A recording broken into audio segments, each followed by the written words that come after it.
Hey everybody, we're going to do a fun pour paint shamrock craft today, and this is super fun. You'll get amazing results every single time.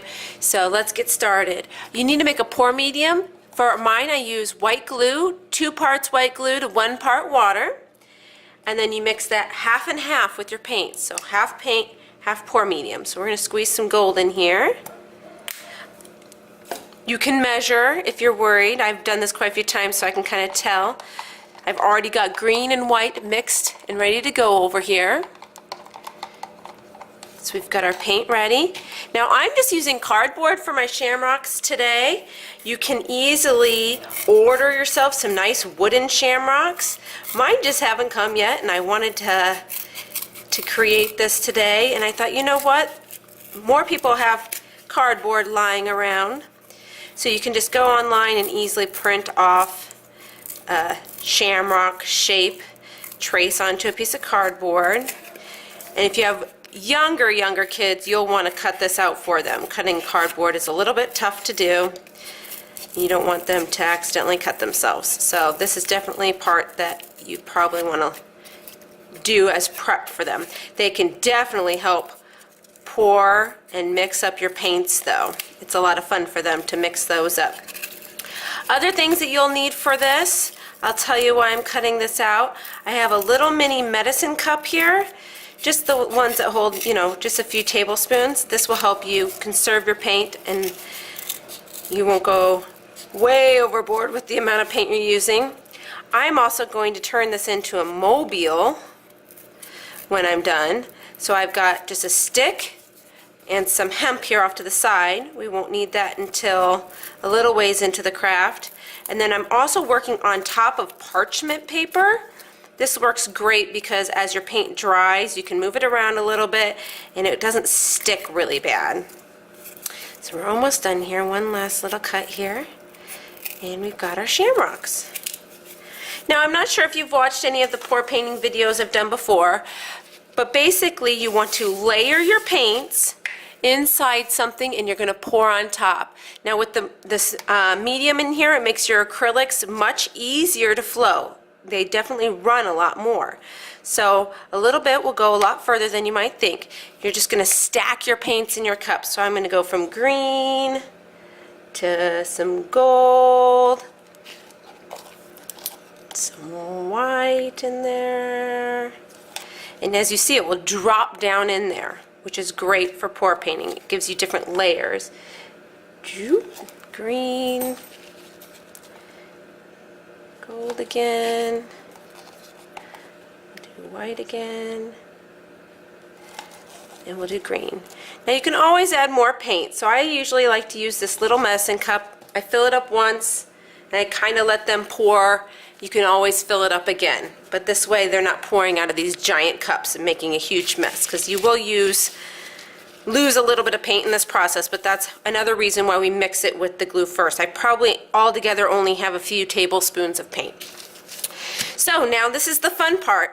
You just take your cup and you're going to start pouring, and we're going to try to cover as much of our shamrocks as possible. So I'm just going to kind of put them together like a puzzle so we can try to get as much coverage as possible out of this one cup. Ready? Here we go. Yes, sound effects are not necessary, but they're fun. So once you've got all the paint dripped out, if your kids are scared of getting their hands messy, you can use craft sticks for this part, but we just kind of like to dive right in. You're just going to take and you're going to tilt your pieces, and you'll see the other color layers will show up a little bit more when you do this. The stripes will show up. And you just kind of want to tilt and turn it to get the paint to run to all the edges. This is another reason why you thin down your paints a little bit. It helps with this part of the process. Let's see if we can get to the middle. Now if you have a stubborn area, see like that tiny little spot, sometimes you can take and just ease the paint into those areas, and then as it pours, it will make it look nice and pretty still. There we go.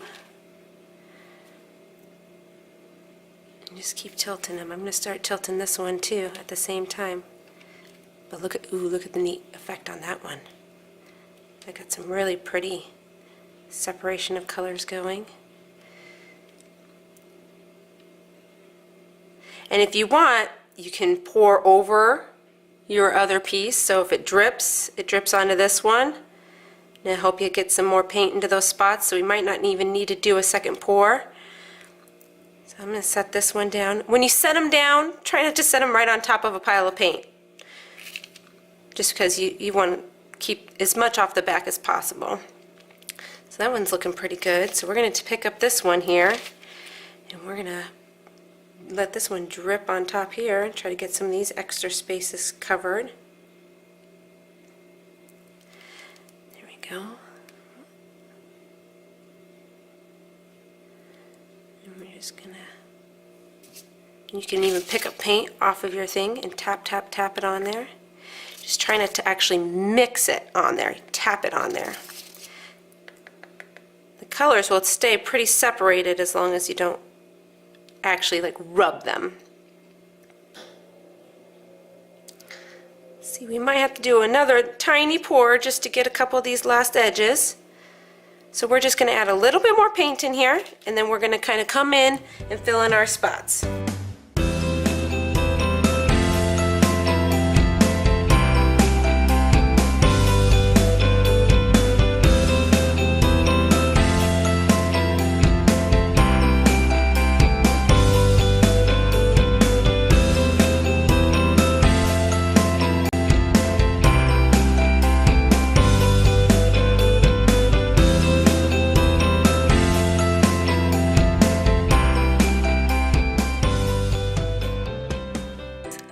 Isn't that fantastic?